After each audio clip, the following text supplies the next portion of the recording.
With the recent dramatic events in Pakistan, what next for Al-Qaeda? Hi, I'm Alex Page, and welcome to the Government Department Hot Seat. Today with us to talk about the future of Al-Qaeda is Professor John Sidel, Sir Patrick Gilliam Chair in International and Comparative Politics. Hi John, thank you for being with us today. Thank you. Following the killing of Osama bin Laden by American forces, what next for Al-Qaeda?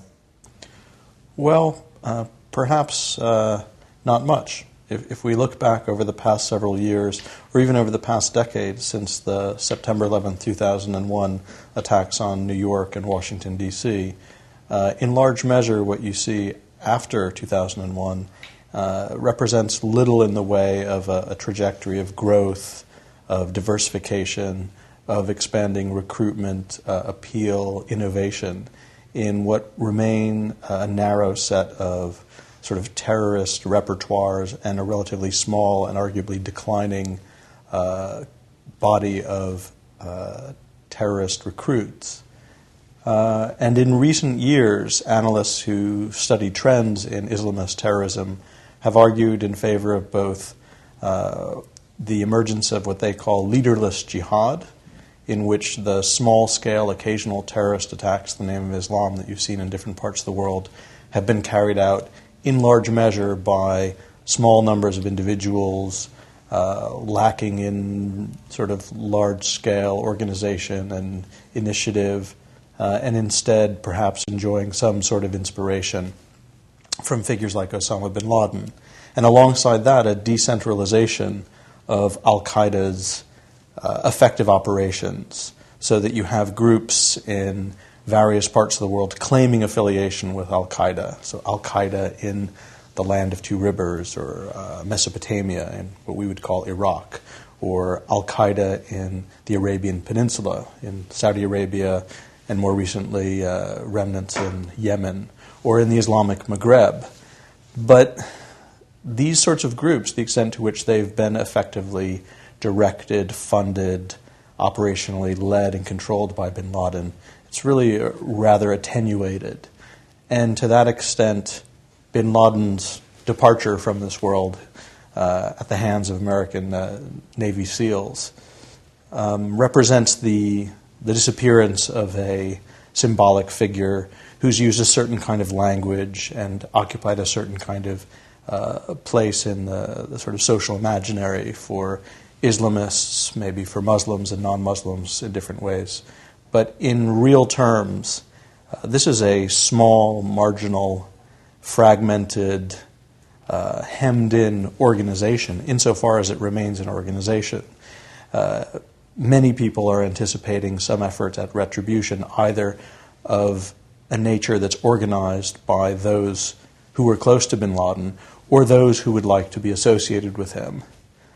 So one should not be surprised to see some sort of mobilization along those lines of small-scale terrorist activities. But the fact that a few weeks have now gone by and we've seen nothing is presumably revealing of something.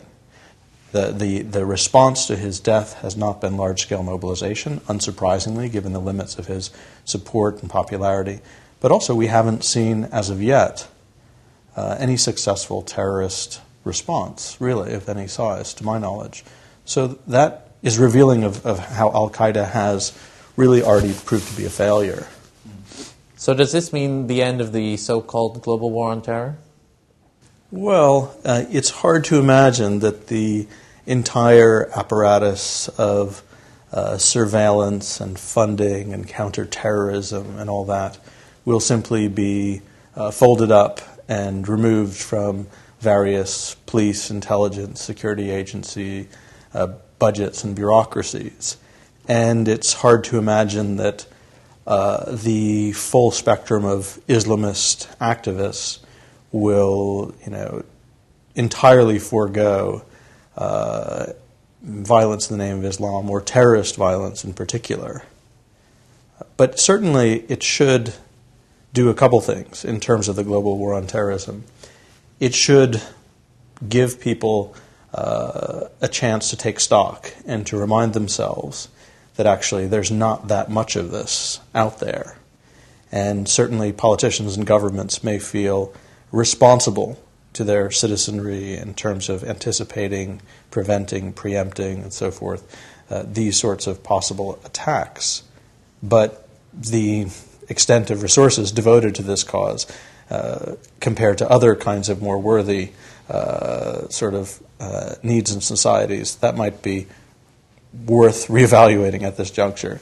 The second thing, obviously, would have to do with Afghanistan. I mean, here you have an elaborate and expensive set of American, British, and broader NATO commitments in Afghanistan, whose origin lay in the September 11, 2001 attacks, as opposed to any necessary antagonism vis-a-vis the Taliban. And with Al-Qaeda removed from the equation, if Al-Qaeda is a paper tiger, if Osama bin Laden is gone, if you can tick the box of, if not justice, then retribution and revenge, then it makes it easier politically in Washington, presumably, to pack up and leave, to draw down those sorts of commitments that supposedly are going to be reduced by 2014, and to allow or encourage some kind of deal between the Karzai government in Kabul and the Taliban. Why not? And just call it quits in that regard. So that's, politically, it might give more space for a movement that was already proceeding in that direction, but for which there's a larger regional context in terms of Pakistan and India, as well as Afghanistan. What does this mean for the relationship between governments and Islamist groups around the world? Well, what you can see in the Pakistan case most glaringly, but which is true in perhaps less obvious ways elsewhere, say Indonesia or Yemen, or perhaps parts of West Africa, North Africa, is that a variety of governments have, through their intelligence agencies and security agencies, played a much more complicated game in terms of their relationships with not just Islamist movements, but clandestine armed Islamist groups, in ways that involved covert sponsorship, protection, deployment, if not the creation of sort of false threats and the manipulation of that to extract resources and gain leverage vis-a-vis the United States. In the case of Indonesia, those sorts of relationships and that sort of game, which was very evident in 2001, 2002, that has already largely been played out and eliminated from the repertoire of games played by security agencies and the government in Indonesia. In Yemen, it remains a card in the hands of the Saleh government that has yet to fall, amazingly.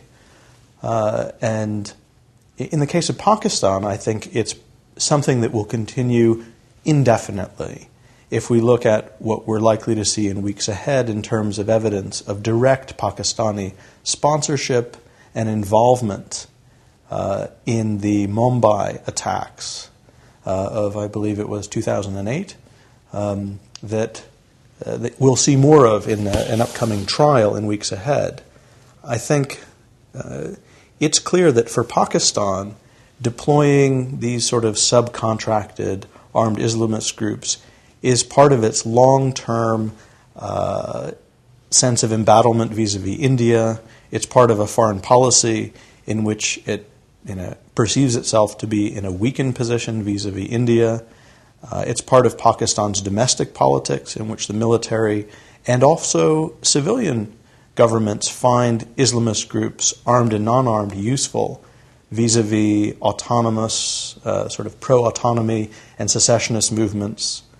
And it's also part of the Pakistani relationship with the United States that has come in the wake of the end of the Cold War. It's easy to forget that in South Asia, a sort of tectonic shift did unfold with the end of the Cold War, in which the United States, after years of allying with Pakistan and against India, leapt at the opportunity from the 1990s forwards to seal a new kind of alliance with India, that had been prevented by the alliance politics of the Cold War era.